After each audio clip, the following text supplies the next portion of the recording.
귀한 찬양 감사를 드립니다. 우리 이제 광고가 쭉 있었는데 우리 지난 금요일 토요일은 우리 청년들이 방학 중 모임이라고 그래서 같이 모여서 경주를 다녀왔습니다. 그죠? 사진을 좀 준비하지 그래요? 좀 띄워서 같이 나누면 좋은데 다음에는 하면은 꼭 사진을 준비해서 광고 때 좀 하면 좋을 것 같아요. 그죠? 청년부 활동이니까 경주에 가서 여러 가지 프로젝트를 갖고 우리 청년들끼리 다양한 활동을 또 했었고 직장인들도 가셨죠, 그죠? 직장 끝나자마자 저녁에 또 모여서 이렇게 또 가시고 참 좋은 활동, 좋은 모임이었습니다. 감사를 드립니다. 오늘 또 이렇게 재직 헌신 예배 우리 같이 나왔습니다. 오늘 본문 말씀을 중심으로 진정한 가치에 올인하는 행복, 진정한 가치에 올인하는 행복이라는 제목으로 함께 하나님 말씀을 나누도록 하겠습니다. 요즘에는 참 선택할 것들이 많아요.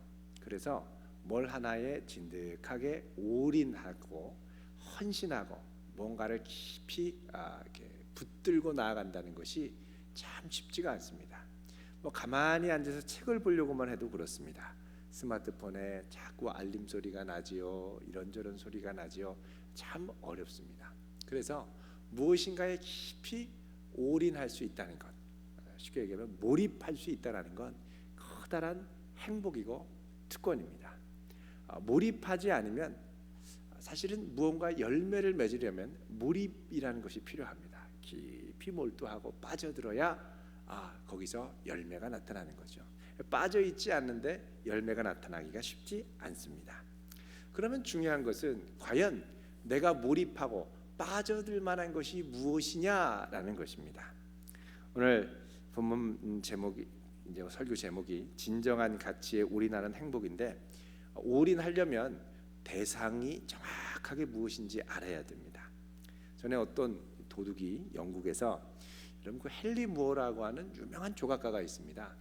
헨리 무어가 남긴 작품은 미술관이나 또 교과서에도 심지어 나오고 제가 옛날에 그 영어 그 수능 시험 같은 거 볼 때 토플 시험이나 이런 것도 보면 헨리 무어에 대한 얘기가 꼭 나왔던 걸로 기억을 하고 있습니다. 이 헨리 무어의 작품이 유명한 조각품이 있는데 어떤 도둑이 헨리 무어의 조각상을 훔쳤습니다.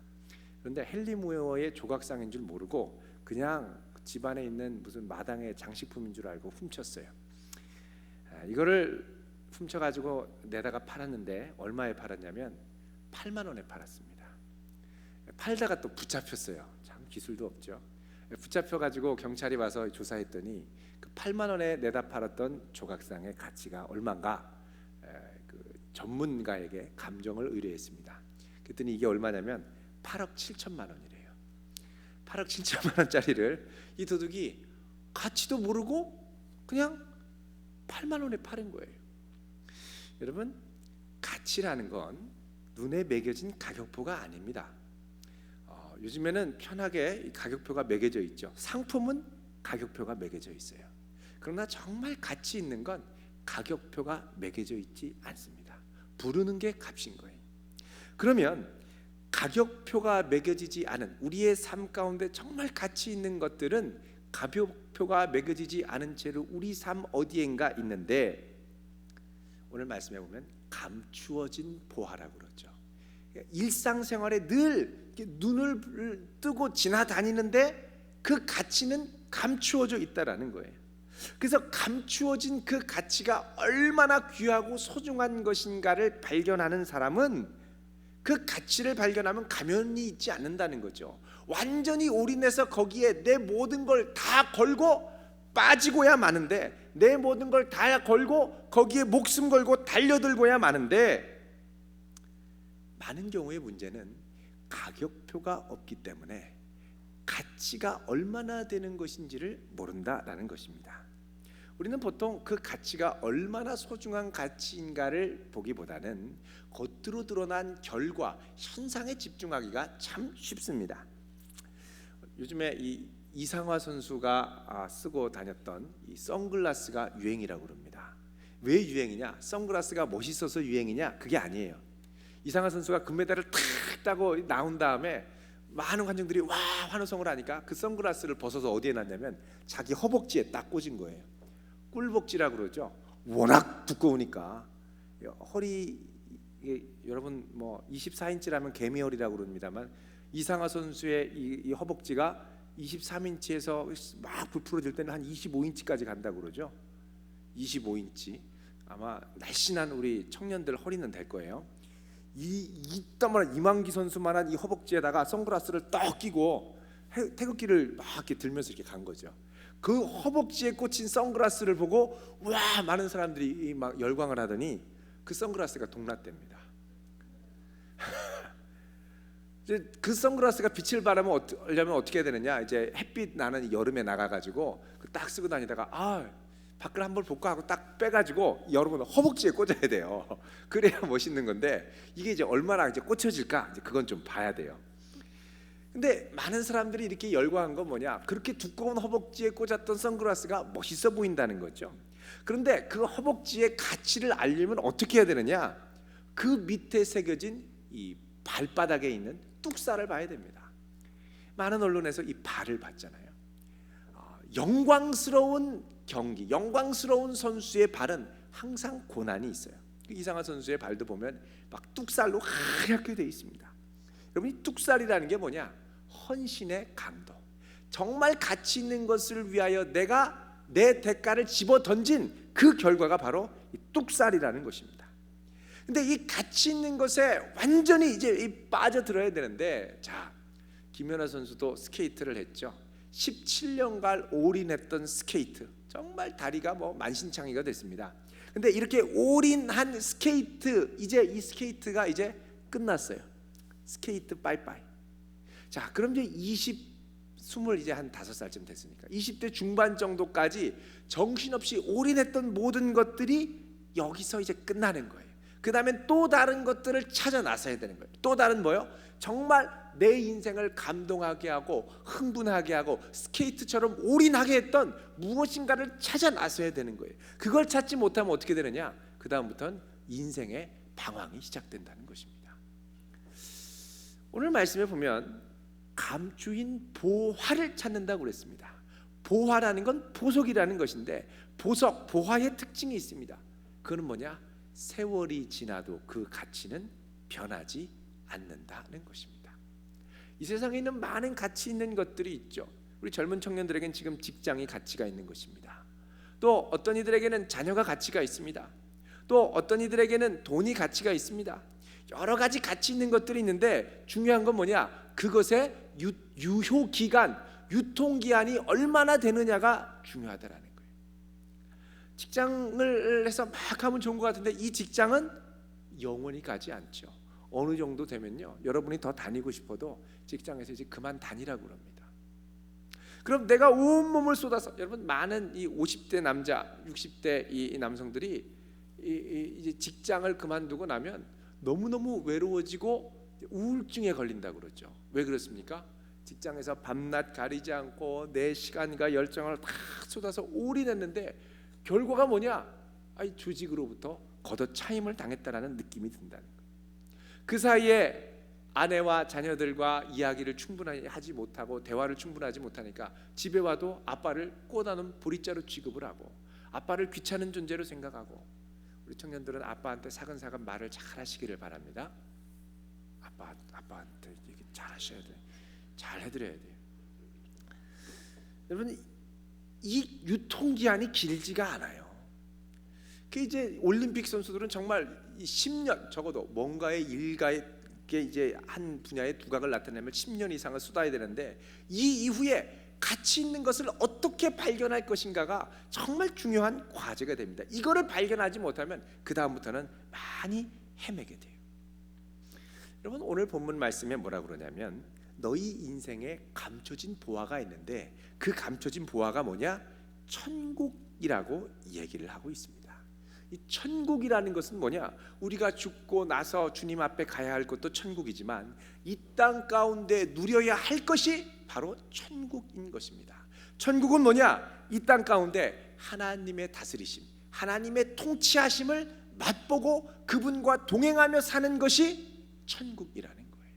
이 천국은 뭐냐? 그런데 감추인 보화라는 거예요. 우리가 살아가는 날마다 일상생활 가운데 지나가고 스쳐 지나가는 건데, 그 가운데 좀만 정신을 차리고 찾아보면 어마어마한 천국의 축복이 있는데 그것을 놓치고 살아간다는 거예요. 오늘 보면은 마태복음에 보면 천국은 마치 감추인 보화와 같은데 어떤 사람이 뭐라 그럽니까? 이것을 44절에 보면 발견했다라고 합니다. 이 발견했다라는 헬라어는 휴리스코, 영어 성경으로 하면 find out 정도가 될 겁니다. 정말 열심을 갖고 마음을 집중해서 찾아내는 거예요. 그러니까 우리 일상생활 가운데 늘 지나치는 이 천국이 있는데, 그 천국을 어떻게 해요? 그냥 지나치지 않고 그 가운데 정신을 차리고 전심을 다해서 그 가운데 하나님의 뜻을 발견하고 하나님의 통치를 발견하고 하나님의 역사하심을 발견해서 그곳에서 하나님의 역사하심과 나를 위하여 놀라운 일들을 행하시는 걸 찾고 맛보고 경험하고 기적을 체험하는, 그것이 바로 날마다의 삶 가운데 발견해야 하는 천국이라는 것입니다. 구하라 그러면 주실 것이요, 찾으라 그리하면 찾아낼 것이요, 문을 두드리라 너희에게 열릴 것이라고 그랬습니다. 다른 말로 하면 우리 삶 가운데 그냥 많은 것들이 지나가는데 구하지 않는 것은 받지 못하고 지나가고요, 찾지 않는 것은 찾아내지 못하고 지나가고요, 문을 두드리지 않으면 열리지 않고 닫힌 채로 지나가는 것들이 너무나도 많다라는 거예요. 근데 우리는 어떻게 해요? 먼 산을 바라보면서 어휴 좋겠다, 어휴 좋겠다, 아유 어떻게 하지? 이런 생각을 하면서 그냥 지나쳐 보내는 것들이 너무나 많더라는 것입니다. 어떤 성도가 천국의 꿈 가운데 갔는데 베드로 사도가 어서 오라 환영을 했다고 그러죠. 찾아갔어요. 근데 여러 군데 천국을 보여주는데 그때 어느 한 방은 그냥 지나쳐 가는 거예요. 저기 왜 지나쳐 가세요? 좀 보여주세요. 안 보는 게 좋을 거야. 좀 보여주세요. 할 수 없이 그냥 어쩔 수 없이 문을 열어서 보여줘서 딱 봤더니 어마어마한 선물들이 막 쌓여 있더라는 거예요. 저 선물이 뭐예요? 그랬더니 저 선물은 사실 하나님께서 너희들을 위하여 준비하신 엄청난 응답의 선물들이야. 하나님께서 너희들에게 이 땅 가운데 역사하시려고 준비하셨던 선물들이야. 근데 왜 저게 저 하늘에 저렇게 쌓여 있죠? 너희들이 구하지 않으니까 저기 그대로 있지. 여러분, 우리가 구할 때 우리를 도와주시는 하나님의 손길을 믿으세요? 그러면 가만히 있을 수 없습니다. 내가 있는 현실에 만족하고 감사한 것도 중요하지만 이 가운데 하나님의 뜻이 이루어지고 하나님의 다스림이 이루어지고 하나님의 능력이 나타나야 한다면 우리는 거룩한 불만족을 갖고 이곳에 주의 뜻과 다스림이 임할 수 있도록 간절히 기도해야 돼요. 여러분, 내가 직장에 갑니다. 그냥 일반 직장과 똑같은 직장 생활을 할 수 있어요. 그러나 그 가운데 하나님의 나타나심과 증거하심이 드러나도록 기도할 수 있습니다. 그러면 그 직장이 그냥 직장일 수 있지만 그 직장 가운데 뭘 경험해요? 하나님의 역사하심을 경험하는 직장이 되는 거예요. 내가 가지만 내 앞서 행하시는 하나님의 손길이 생생하게 드러나는 놀라운 삶의 현장을 경험하면서 체험할 수 있다는 거예요. 이걸 주님께서 예비하셨는데 우리는 어떻게 해요? 기대를 하지 않아요. 찾지를 않아요. 두드리지 않아요. 보아인 줄도 몰라요. 그냥 주일에 와서 예배 드리고 주님 만나고 평일은 주님과 상관없이 사는 거예요. 주님이 원하시는 건 여기서 발견하는 하나님의 통치와 역사를 삶 가운데 가지고 들어가서 거기서 하나님께서 역사하시기를 구하며 눈물로 기도하며 하나님의 역사를 끌어당기는 것을 원하신다는 거예요. 그러면 우리의 삶이 예전 같지 않을 겁니다. 우리의 직장이 예전 같지 않을 겁니다. 우리의 가정이 예전 같지 않을 거예요. 어떤 분은 주일에는 가정이 천국인데 월요일부터는 짜증이 돼요. 여러분, 하나님의 다스리심은 여기에서 머무르는 게 아니라 우리 삶 구석구석 가운데 숨겨놓은 보화로 존재하고 있다는 것입니다. 그리고 거기서 찾아내는 하나님의 다스림심과 영광을 맛본 사람은 어떻게 되느냐? 내가 앞으로 가는 곳곳마다 그 역사가 나타나기를 사모하고 그 짜릿한 하나님의 역사를 경험하기를 원하는 거예요. 기대가 있는 거예요. 하나님이 이곳에 나를 부르셨는데 어떻게 하실까? 아무 일도 일어나지 않아서 나도 모르게 무력하게 뭐 그냥 그런 모양이다 하고 있다면 여러분 다시 눈을 들어서 찾으시길 바랍니다. 반드시 그곳에 하나님의 놀라운 역사가 임하는데 우리는 어떻게 해요? 두렵고 기대를 하지 않아서 그곳에 하나님의 역사가 나타나지 않아요. 근데 여기서 드러나는 하나님의 통치와 역사를 발견하고 경험하면 어떻게 하냐면 기뻐하고 돌아가서 자기의 소유를 다 팔아 그 밭을 산다고 했습니다. 이게 정말 가치 있다라는 것을 발견하면 그 다음에 어떻게 해요? 이 일에 내가 올인하게 되는 거예요. 직장 생활을 하지만 그 직장 생활을 통하여 이루어지는 하나님의 통치와 다스리심을 위하여 올인하게 된다는 거예요. 직장에서 조직을 위하여 살았다면 물론 조직을 위해 기여도 하지만 그 조직을 통하여 뭐요? 하나님의 영광이 드러나는데 올인하기 시작하는 거예요. 여러분 그곳에서 하나님의 역사를 구해 보십시오. 하나님께서 역사하실 줄로 믿으시길 바랍니다. 그런데 어떤 분은 가면서 기대를 안 해요. 예를 들면 대학교 가서 아이고 우리 과 애들은 뭐 예수도 안 믿는 것 같고 맨날 술만 먹으러 다니고, 근데 어떤 청년이 하나님 제가 이곳에서 우리 과가 천국이 되기를 기도합니다. 음으로 양으로 막 전도를 하더니 이 친구가 과에서 술 문화를 없애버렸어요. 그 믿는 사람들이 막 모여서 기도회를 하는 거예요. 그러다가 학생회장을 출마한대요. 대학생회장. 야 무슨 말이냐?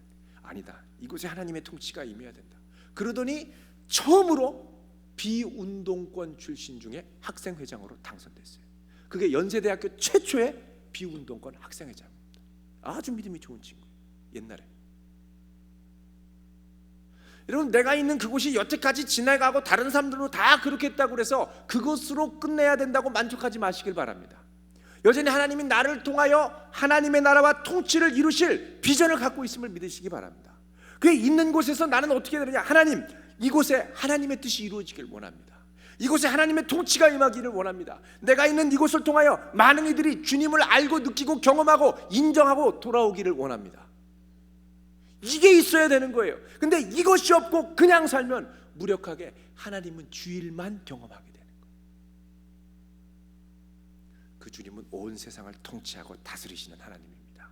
우리를 위하여 이 세상에 있는 모든 것들을 동원하셔서 그분의 뜻과 통치를 이루시는 전능하신 하나님인 줄 믿으시기 바랍니다.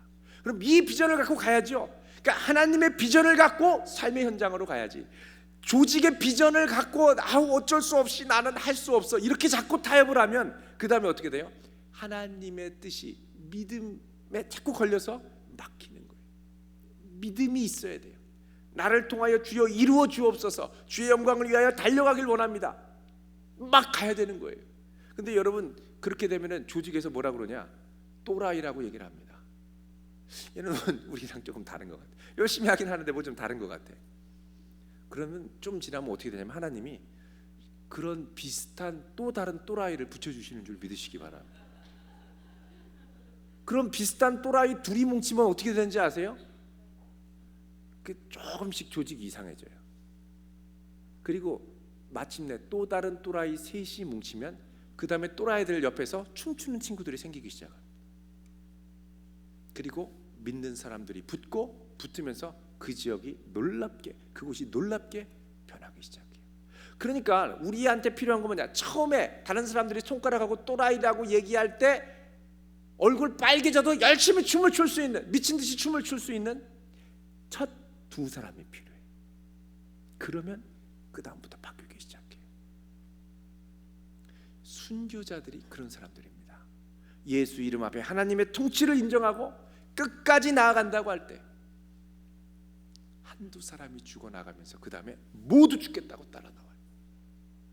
그러면은 그들을 짓누르고 억압하던 경찰과 세상의 권력도 어떻게 하지 못하고 두 손 들고 포기하는 경우들도 그 역사를 보면 많이 등장을 합니다. 여러분 하나님께서 그분의 나라와 통치를 우리 삶 가운데 드러내기를 원하시는데 그 소중한 일로 우리를 부르시고 현장 가운데 부르시면서 반드시 함께 하면서 사용하는 도구로 교회를 부르신 줄 믿으시기 바랍니다. 우리는 나가서 막 했다가 여기 모이면 다시 으쌰으쌰해서 힘을 내서 또 달려가도록 만드는 이 베이스 캠프와 같아요. 근데 이 베이스 캠프에서 재직이란 뭐냐? 그 일을 위하여 함께 헌신하며 하나님 나라의 비전을 위하여 같이 쓰임 받는 사람들이에요. 여러분, 믿음 생활은 주일에 나와서 있는 것으로 가는 게 아니라 정말 믿음 생활은 하나님 나라의 비전을 갖고 성도들이 하나로 예수의 몸을 이루며 세상을 향한 비전을 품고 서로를 격려하며 나아갈 때 진정한 신앙생활이 시작된다는 것입니다. 여러분, 예수의 몸으로 연결됐을 때 나는 누구냐? 예수님, 우리 교회의 대표처럼 지내셔야 되는 거예요. 이 교회는 왜 이래요? 그러면 내 마음이 먼저 아파야 돼요. 그러게 말이에요. 이 교회는 왜 그런지 모르겠어요가 아니라 우리 교회, 내 교회, 내가 이 교회의 대표인 거예요. 가끔씩 이런 분들 계세요. 야, 이 교회는 어떻게 서로 눈치만 보고 인사도 안 하고 이렇게 상냥하지도 않아요? 알고 보니까 다 새로운 사람들이거든요. 그러니까 서로 눈치를 보고 여기 온 지 이제 8개월 됐는데 이제 2월로 되면 이제 8개월이 되죠. 아니, 다 새 가족인 거예요. 그러니까 모르고 눈치만 보고 뭐 이러고 막 이러죠. 그러니까는 서로 눈치로 누가 나한테 와서 얘기를 안 하나 하고 이렇게 보는데 다른 사람도 나를 그런 눈으로 보거든요. 그러면 그 사람도 새 가족, 나도 새 가족인 거예요. 그럼 어떻게 해요? 내가 가서 인사를 하는. 작년에 와서 등록하셨던 분들은 벌써 좀 마음이 이상해요. 나 아직까지 느낌은 새 가족인데 벌써 뭐 이거 해야 되고 저거 대표가 되고 좀 마음이 좀 이상한 거예요. 이상하다, 나 새 가족인데 왜 새 가족이 벌써 회장이 돼야 되나? 새 가족이 먼저 뭐 이런 걸 해야 되나? 아니요. 이제 같이 엮어져서 서로 그리스도의 몸으로 같이 가는 거예요. 그러면서 여러분, 여기가 그냥 교회가 아니라 도안과 대전을 변화시키는 복음의 기지가 되기를 꿈꾸며 기도하시길 바랍니다. 이 교회를 통하여 하나님이 하실 일들이 많이 있는 줄 믿으시기 바랍니다. 근데 이 교회를 통하여 일할 때는 그냥 이 교회를, 저들을 통하여 일하는 게 아니라 뭐예요? 이 교회의 지체가 된 나를 통하여 일하실 게 있는 거예요. 나를 통하여 이 교회에, 나를 통하여 이 지역에 하나님께서 하실 일이 있어서 이곳에 보내신 줄 믿으시기 바랍니다. 우리 청년들도 그렇습니다. 이 주변의 모금대학과 충남대학과 한밭대학과 배재대학, 하나님이 젊은이들을 통하여, 우리 청년들을 통하여 젊은이들에게 행할 일들이 어마어마하게 많으신 줄 믿으시기 바랍니다. 그러니까요, 이게 지금 엄청난 지금 이 시대적인 사명 앞에 우리가 있는 거예요. 그리고 하나님의 마음을 품고 두 손을 들고 기도하며, 주여, 이 땅의 황무함을 보십시오. 하나님의 역사가 일어나야 됩니다. 거룩한 불만족을 품고 기도할 때 저들의 믿음 위에 하나님께서 진정한 하나님 나라의 보화를 발견하게 하시고, 기꺼이 이것이라면, 이 비전이라면 내 목숨을 내놔도 좋다, 내 물질을 내놔도 좋다, 내 시간을 내놔도 좋다, 나의 모든 걸 주께 드려도 좋다, 기꺼이 드림으로 그분의 나라를 이루어가리라 도전할 수 있는 거룩한 백성 되시길 주의 이름으로 축원드립니다. 이 시간 함께 기도하겠습니다.